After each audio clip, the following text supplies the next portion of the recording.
અમૃત ચા વાળા.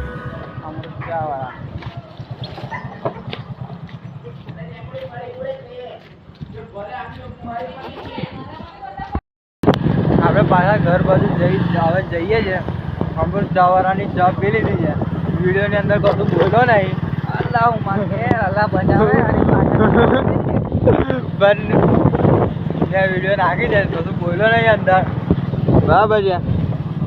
તમે જોતા રહો હવે વિડીયો.